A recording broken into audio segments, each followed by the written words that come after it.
ใช้อันโอ้ฮอดพี่ก็กว้างอยู่เนาะได้อยู่นี่บ่มองที่เจ้าสีแบงให้เรานะมันชุดฮอดใช้นะแต่เมื่อกี้มาค่าก่อนกกนี่ไผสหารอันนี้นะคนนี่แหละเนาะโอ้กกหมักตุ่มกาได้นี่ค่าปรุงไม้ไงนี่บ่เพราะว่าอยากให้100%ในการแบ่งที่ดินอย่าอำนาจการปกครองทั้งในบ้านมาเป็นสักขีพยานได้เด้ออันนี้เพื่อความอนาคตข้างหน้าทางน้องเพิ่นเนาะบางพงเนาะบางเทื่อให้ทั้งในบ้านนี่ว่าผู้ที่เพิ่นทำฮู้นำกันให้เพิ่นมาทำฮู้ซื่อๆนะว่าให้เพิ่นว่าเอ้านี่เลือแบงแต่นี่ก็พอนะบ่ได้ว่าเซ็นนี่หยังดอกแต่ว่าให้เพิ่นทำฮู้นำกันซื่อๆบ่ได้มีการเซ็น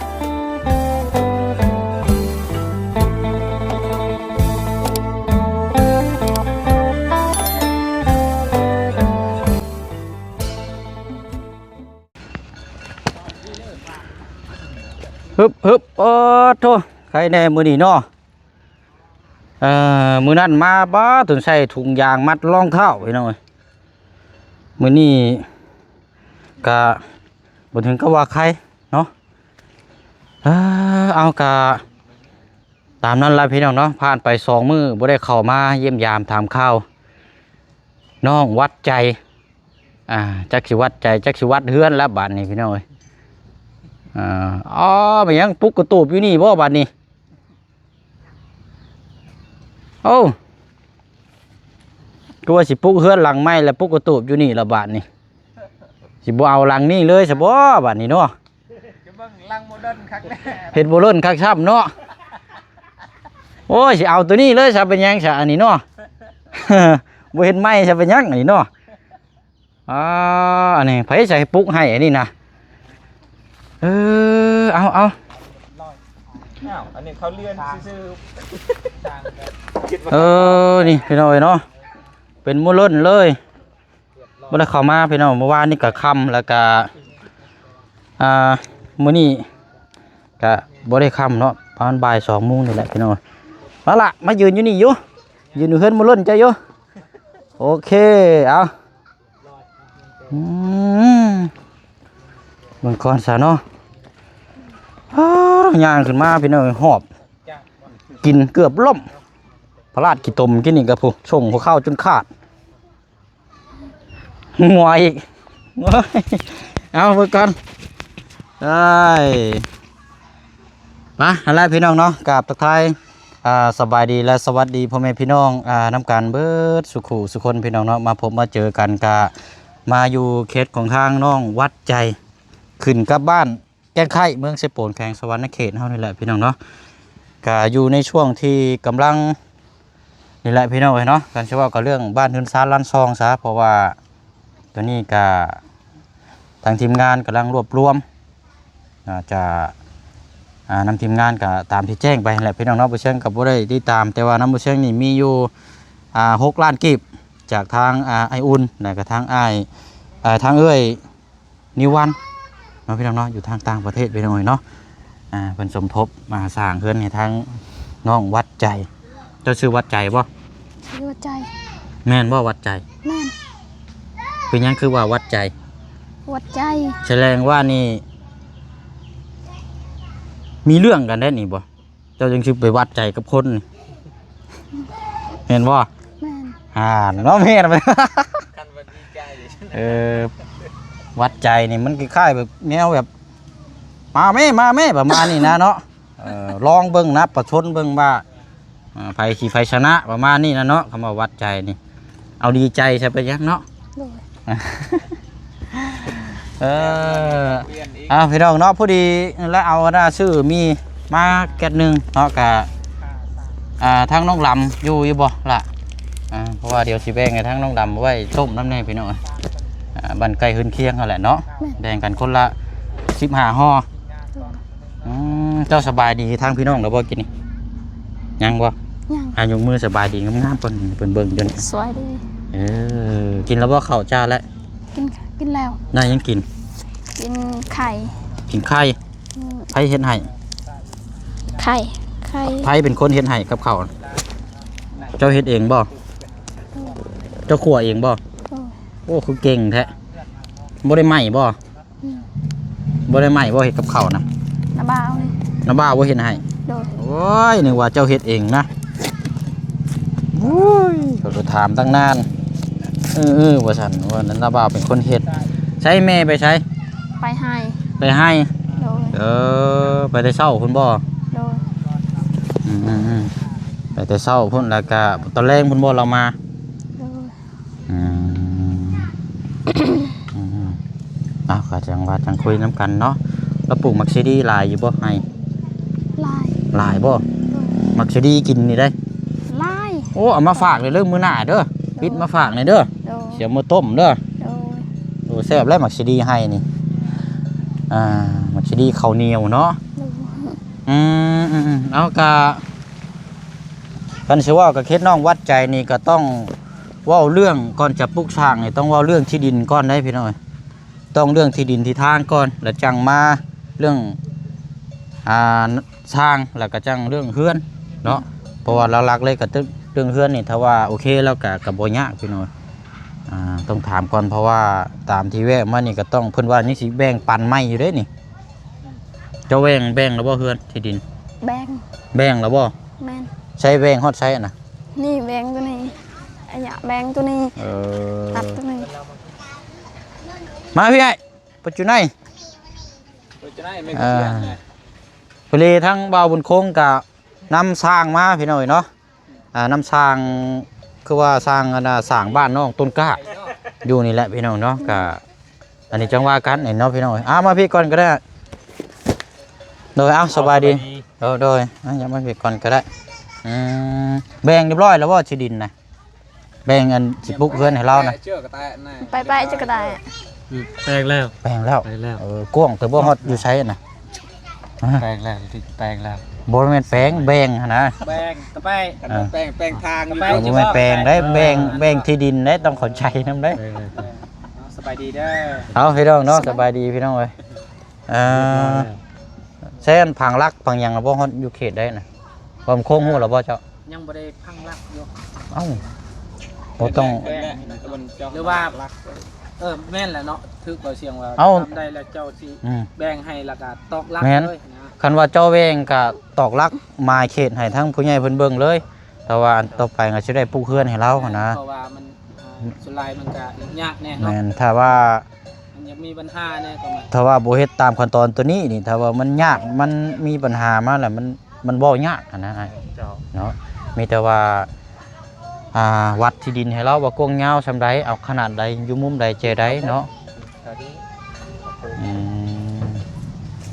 ย่างเลาะมาก่อนซะเนาะมันมุมใดไปเอาอันนั้นอยู่ เอาไม้เลยไป เอาไม้มาพังลักจุกไป เอาลักเลยมาพังเลย ไม่นี่ แม่นไอ้ปริยามันแกก้อยลักเลยตะยงๆครับขาแต่ละไม่ออนวัดใจเฉิงเอี้ยนตั้งคันน่ะมาเรื่องได้ใช่ แบบว่าให้แนะนำแบบว่าให้เราอันพังหม่องจุดที่ว่าดินแลนแล้วนะบ่เป็นคงแบบว่ามันกว้างยาวซำใดหั่นนะ ถ้าละไม่ออนเลยเจอไม่เลยหลักไม่เลยหลักใจเลยนะในค่าในเนี่ยแต่มาเป็นเรื่องก็ได้ได้ละเหรอใช่ไม่ตัวนี้ไม่ได้รับ ลักนี่อยู่นี่บ่ แม่เอา ลักเบิ่งใจถ้าลัก เอาทั้งน้องลำเนาะโดยเอาเดี๋ยวพอดีอันอ้ายเอามีมาแล้วแบ่งกันกับน้องวัดใจเด้อสิเด้อ ทีเลิกสิ เอาเดี๋ยวอันรบกวนอันทั้งน้องดำจับกล้องให้อันนั้นซะเดี๋ยวให้อ้ายเพิ่นย่างพาเลาะเบิ่งได้เด้อใส่ฮอดใส่นี่บ่อ้ายอยู่นี่บ่ นี่คนนี้ ลักนี่บ่ ลักนี่ก็เขาจะเอา มาโลดบ่คง มาเอาผ่ามาเป็นพยานป่ะนี่จะเยอะโจทย์ได้เลย เปลี่ยนเปลี่ยนครับ ไปเอามีดมาล่ะ ซึ่งกับไม้นั่นเลยเล็กอันนี้ โอ้คุกขี้เล็กตัวนั้นเนาะคุกขี้เล็กตัวน่ะเห็นบ่ มาเปลี่ยนเปลี่ยนเนี่ยเปลี่ยนเท่ามาดอก คันสิว่านี่คันปุ๊กเนี่ยก็ตัวนี้ต้องเอาลงแล้วนี่เนาะ ปะเลย น้ำเนี่ยเปลี่ยน เดี๋ยวย่างเลาะเบิ่งพี่น้อยบ่แม่นหรอกเพราะว่าเพิ่งเฮาพูดกันนั่นแหละเนาะถ้าว่าเฮาปลุกเฮือนไปแล้วแหละถ้าบ่คุยเคลียร์เรื่อง มาเดิมเนี่ยเปลี่ยนมาเดิม ก่อนเนี่ย ไปขายแกเบิร์ด ยากมาลำหลังเลยมันลำบาก Rồi. Mà cô cả ได้ kiện มีปัญหากับตัวนี้ Sẽ lại bria nào. น้ำตัวนี้แหละ หากระตามเฮาแล้วบอก ถ้าว่าเฮาเบิ่งเป็นสักขีพยานเป็นหูเป็นตาน้ำกันเบิดแล้วก็บ่ยากเนาะในการปลูกสร้างว่าเฮาห้ามฮู้น้ำกันเบิดเด้ เละเลยลิก อยู่น้ำอ้ายเพิ่นมอบให้แล้วนะพี่น้องเอ้ยมันก็สิง่าย Này bria. แปล อ่า สมมตินะสมมติแบบมันไม่มวดกระแตในออนปัจจัยในมีปัญหาแบบไม่ยังไอตู้ที่เลยตู้เตะเตะเตะจะไม่มวดออนเลยกระแตในต้องชดเลยเลยนะชดเลยนั่นก็คือบางที่ละมัดว่าเพิ่นแบ่งให้ทางน้องวัดใจกับดิกนิกกับเป็นของน้องวัดใจเลย แม่นต้องเว้าให้ร้อยลิตรขาดเด้อเด้อได้ มีแต่ในๆเลยนะ แม่ว่าบ่แม่นว่าอนาคตเด้อสิมาเอาคืนน่ะบ่ได้เด้ เชื่อบ่ถึกกันหรือสิเอาคืน แม่น เนาะ บ่ยามคันชั่วก็ยามฮักยามแพงกันว่าให้บ่ยามผิดกันมาดินคอยได้นี่บ่ให้เว้านั่นได้เนาะ มันส่วนหลายมันเป็นแนวนั้นนะเข้าใจนํกัน เข้าใจนํกันคือบ่เสียงเพิ่นว่าเนาะ ต้องเว้าละเอียดเนาะ แม่นต้องละเอียดเรื่องที่ดินนั่นแหละหลักๆเลยก็ละเอียดตัวนี้แหละ มาเอาอีกใหม่บัดนี้ค่านี้เนาะ เอามาฟัง อยู่นี่เนาะดึงลงไปนี้บ่ อ๋อนี่ อืม นี่ถ้าเลือก ใช้มันฮอดใส่กันแน่แลนดินลักอยู่ใช่ อันนี้ เม็ดตัวนี้ไม่กักเนาะเยอะๆนั่นเม็ดตัวไหนกังเม็ดไหน นี่เนาะ ไม่หลายชิดเลยอันนี้เบิ่งเอาเด้อเอาดูเบิ้ลกันในเนี่ย ให้ห้ามฮู้น้ำกันเบิดแล้วทั้งแม่เราน้ำเนาะให้ฮู้น้ำกันแบบให้100%นี่แหละทั้งนี่แหละทั้งผู้เบิ่งทั้งผู้แย่งทั้งผู้นี่แหละพี่น้องให้เป็นแนวกัดอยู่นี้เนาะ เชื่อให้มันซึ่งกับไม้ใหญ่ตัวนี้แหละ อ๋อมันเอียงไปพุ่นบ่นะ ไม้ที่ไม้ อืม ไม่ตัวนี้ก็ปั๊บหลุดเลย โอ้ต้องเอาลงอยู่แล้วนี่นะตัด ไว้เฮ็ดหยัง ปั๊บปั๊บหมด แม่นไอ้ตัดแล้วก็ ใจ À, cục แปลง chả. ไม้ รู้บ่นี่ ตัดแล้วก็แปลงไม้ Năm vạn. ดูคือกันน้ำหวาน น้ำหวาน เลยน้ำหวานอยู่เพื่อนบาบุญคงเนี่ย ป้าไปมุมได้ครับวันนี้ไปเบิ่งทางนั้นบ่ เลย ไปเรามาพี่ก่อนนายฮอดใช้ไปเบิ่งอยู่หาแบ่งให้เราฮอดจุดใด ถ้ารวมพี่เลย ไปย่างไปพุ่นละ เตือนมาแหละ เบิ่งได้เกิดบ่ใช่ครับ คือกระจกครับ Cả ในไม้นี่ มาเบิ่งพอคร่าวๆก่อนก็ได้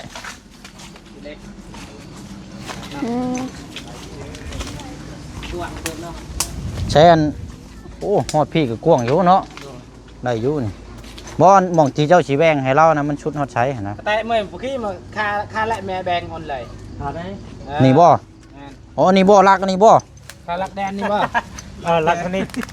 นี่ ไม่ใหญ่นี่ รักอันนี้เนาะ รักกินฮีทกิน ค่าให้แม่แบง รักแต่มีแต่ขนงัวแท้ขนแบะบ่ บอกเพิ่มแบงค่าตะไนเลยก็แต่แม่กี่เมื่อกี้ทำไม่กี่มันแบงออนเลย เฮ็ดชีดของนะ อยู่นี้เนาะดึงนกไปพุ่นเนาะ และไอ้เบิ้ลแกเบิ้ลต่างตรงได้อยู่แล้วได้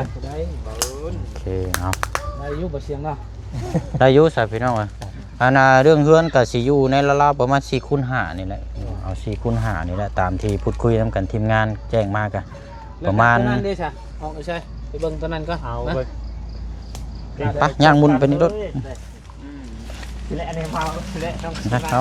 แกอยู่ใน โอ้เบิ่งได้ฮะ เจ้าเป็นไทย ลูกอันกกนี่ไผสหารอันนี้นะ คนนี่แหละเนาะ โอ้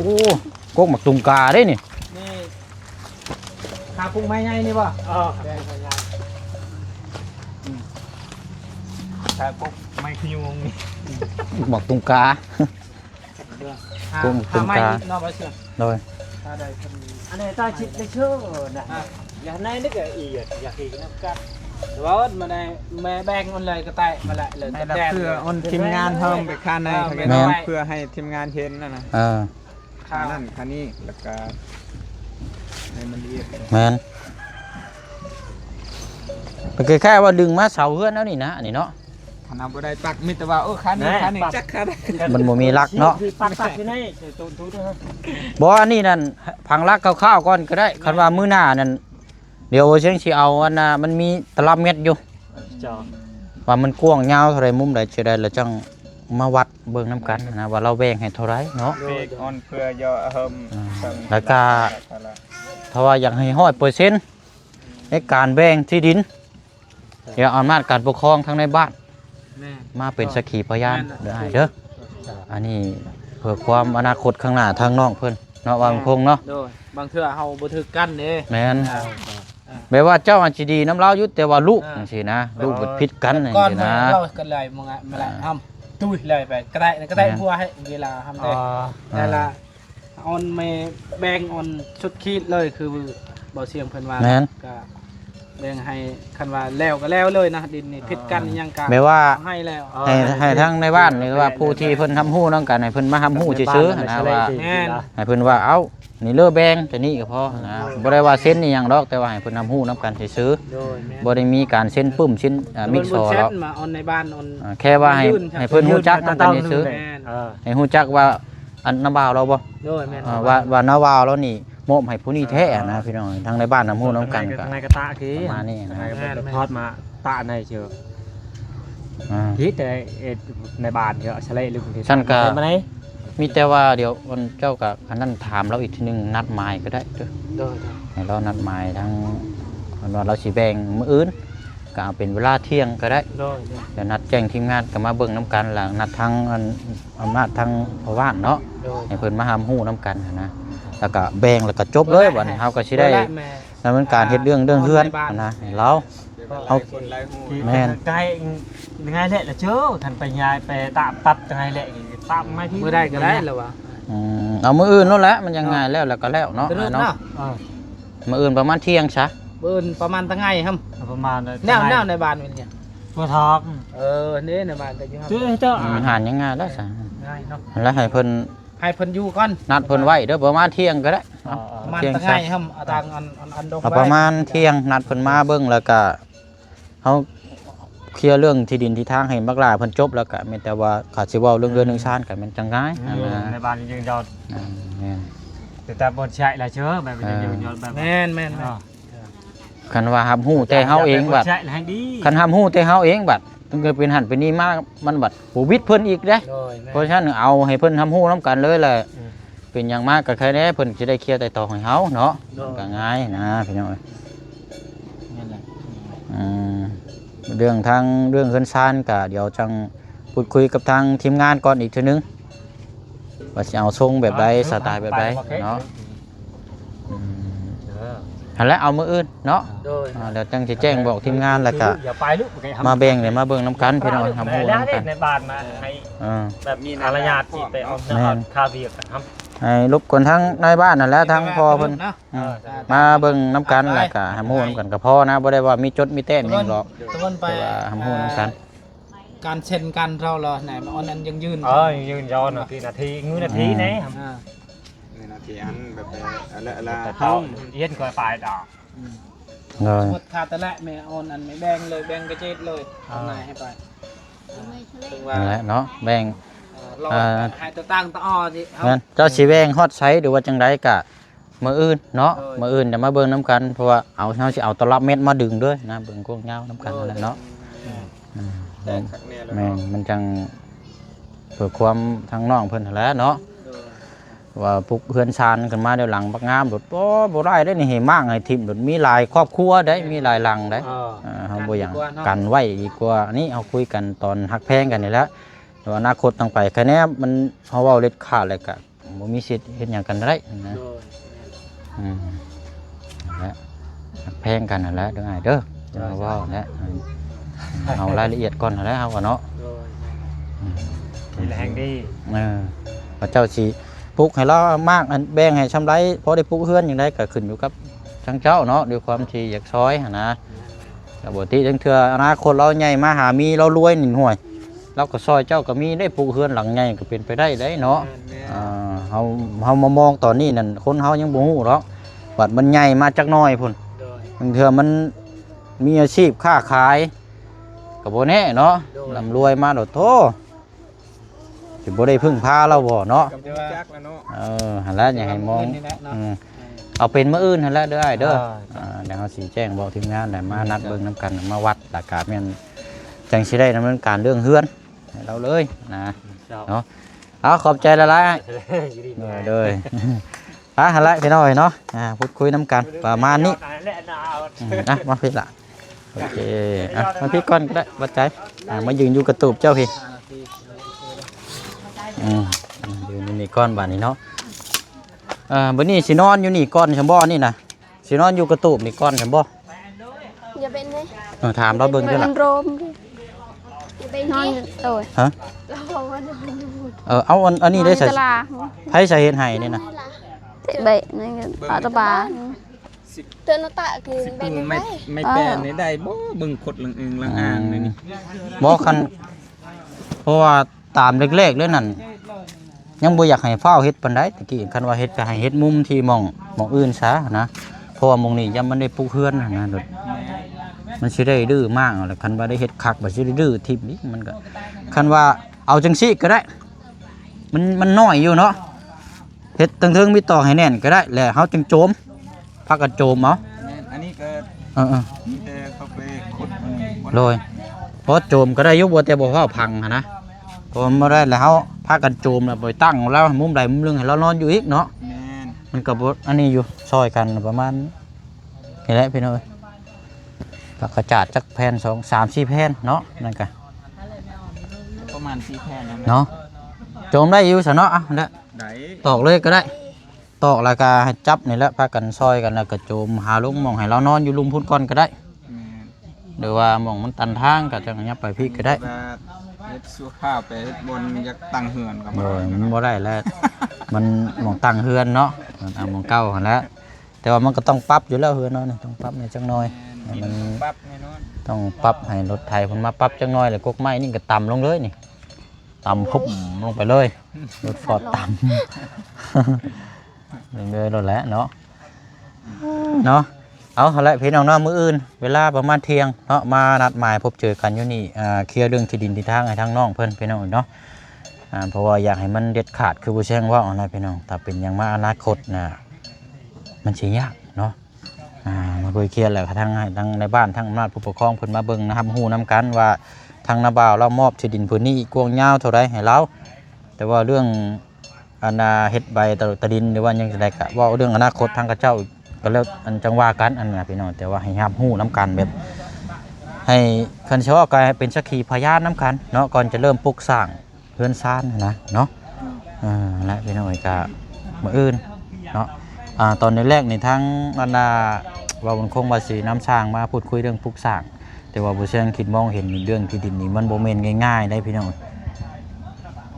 ต้องเว้าอย่างน้อยก็ให้ผู้ใหญ่เพิ่นรับรู้นํกันในก็ทาง FC ปะลุงนํกันเบิดนี่แหละบ่ไม่เด็ดขาดก็ใครแน่ปานนี้ว่ากันนะพี่น้องนั่นแหละเนาะเรื่องสร้างเรื่องหยังเรื่องผู้เพิ่นสร้างเรื่องทรงเรื่องหยังต่างๆก็จังว่ากันตัวนี้ก็เอาตัวนี้ก่อนมันแล้วก่อนเนาะฮู้นํกันโอ้ไม่ยังอันนี้มันลองแท้ๆนี่เป็นแต่แซ่บแท้น้ำหวานโอ้มันสิบ่ยิ้มเปื่อยๆว่าหวานเบิดมือละบัดนี้เนาะวางมันมือและกิน กินของหวานเลยเนาะเอาถือก้อนเดี๋ยวบ่เสียงสิเอามีแบ่งให้ก้อนไปหน่อยทั้งน้องลำน้ำเนาะ โดย อาหารมาพี่ก้อนเนาะโอ้ยผมมีอันนี้ซ้ำอันนี้เนาะผมมีกุ้งซ้ำเนาะเห็นได้นี่น้องวัดใจไปเอาอันนั้นอยู่ลูกจ้ะอันน่ะเจ้าไปเอามีกระยังบ่เอาคู่ก็ได้ไปเอามาใส่มีไปบันตลก ไปนี่ไปเอานี่ก่อนมาก่อนก็ได้ไปพอได้ต้มไปได้พี่น้องต้มกินแล้วก็ไปเฮ็ดเวียกเลยเนาะมันต้มกินง่ายทั้งน้องลำกับนี่แหละเพื่อนเล่าน้องอยู่นี่แหละพี่น้องแต่ว่ายังบ่ทันมีเวลาไปเยี่ยมยามอัปเดตเบิ่งอยู่เนาะไปหาหน่อไม้อยู่บ่มื้อนี้กะ บ่ได้ไปหาไอ้แม่ไปขายเลยไปขายแล้วโดยมาพี่ยืนอยู่นี่เอาเจ้าจับเอาเดี๋ยวไปเสียงสีเอานี้จับดีๆได้โอ้เนาะเอาไปต้มมาแล้วแบ่งกัน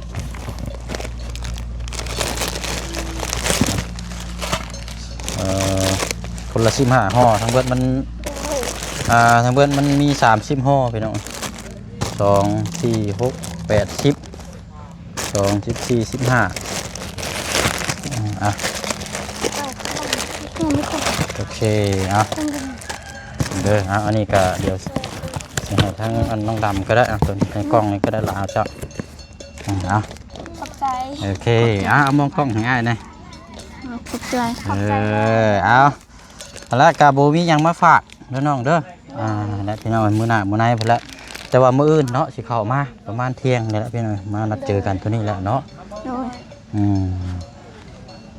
ตอนนี้กำลังนอนอยู่พุ่นอยู่เนาะแต่ว่ายินว่าบ่จันซื้อมุ้งมาให้แล้วเนาะ โดย เอากลางมุ้งเด้อเดี๋ยวมันป่วยบ่สบายได้ โอเคป้าสะเนาะมีแต่ว่าให้เราไปเชียงไปเวียกต่อก่อนบัดนี้เด้อ โดย มาเยี่ยมยามตามข้าวเอาสบายดีทั้งอันปลุงก่อน สบายดี โอเคเอาเด้อน้องดำเด้อโดยขอบใจหลายๆล่ะเนาะ ขอบใจเลยล่ะ ไปหาทางอันบาบนโค้งก่อนก็ได้บัดนี้เนาะโอเคเนาะพี่น้องเนาะมีแต่ว่าละพี่น้องเนาะฝากพี่ฝากน้อง FC เฮานํกันอีกถือว่าเป็นอีกเคสหนึงเคสนี้กับพี่น้องเนาะเบิ่งนํกันนั่นแหละเนาะงบก็มีน้ำบ่แซงก็มีอยู่6ล้านกีบพี่น้องเนาะ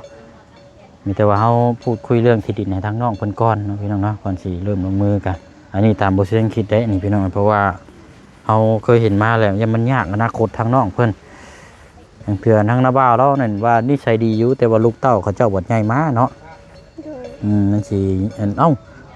ดินนี่มันดินพ่อคอยได้นี่เจ้าอยู่บ่ได้ได้นี่ม่างไม่เฮือนนี่โอ้ยุ่งอีกได้พี่น้องเว้ากับคนชนเผ่าเนาะกันสิว่ากันบ่ได้คือบ้านนั่นแหละพี่น้องเนาะเอาล่ะจังว่ากันมื้ออื่นจังมีคำตอบนั่นแหละพี่น้องเนาะโอเคแล้วล่ะเด้อโอเคไปเนาะ